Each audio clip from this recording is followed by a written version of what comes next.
সরকারের মন্ত্রীরা ৩-৪ জন মন্ত্রী সরাসরি ছাত্রলীগই যথেষ্ট, ছাত্রলীগই মোকাবেলা করবে এটা বলার পরপর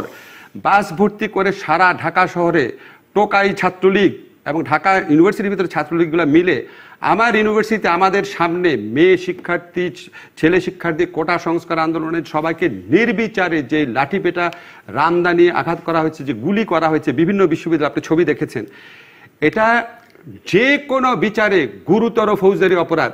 এই দেশে যদি আইনের শাসন থাকতো তাহলে যেই মন্ত্রীগুলা এই নির্দেশ দিয়েছে এবং ছাত্রলীগের যেই নেতৃবৃন্দ এই নির্দেশ দিয়েছে, ছাত্রলীগের যারা এই হত্যাকাণ্ড করেছে, যেই পিটানোর ঘটনা ঘটেছে, আমাদের নারী শিক্ষার্থীদের উপর বেধড়ক মারপিট করেছে, যাদের ছবি সমস্ত পত্রিকা ছাপা হয়েছে, পরের দিন ছাত্রলীগ নাম দিয়ে ছাপা হয়েছে, সমস্ত পত্রিকাতে ছাপা হয়েছে।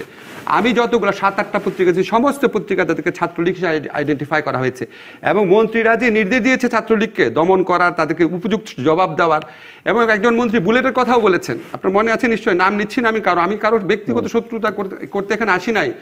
আপনারা মন্ত্রী,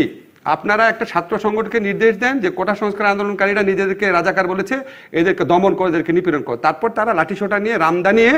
পিস্তল নিয়ে, বন্দুক নিয়ে তাদেরকে মারতে এসছে এবং এরপর কয়েকজন শিক্ষার্থী মারা গেছে। হাইকোর্টের এই রায়ের কি মূল্য দিতে হয়েছে বাংলাদেশকে, বাংলাদেশের প্রত্যেকটা মানুষকে কি মূল্য দিতে হয়েছে,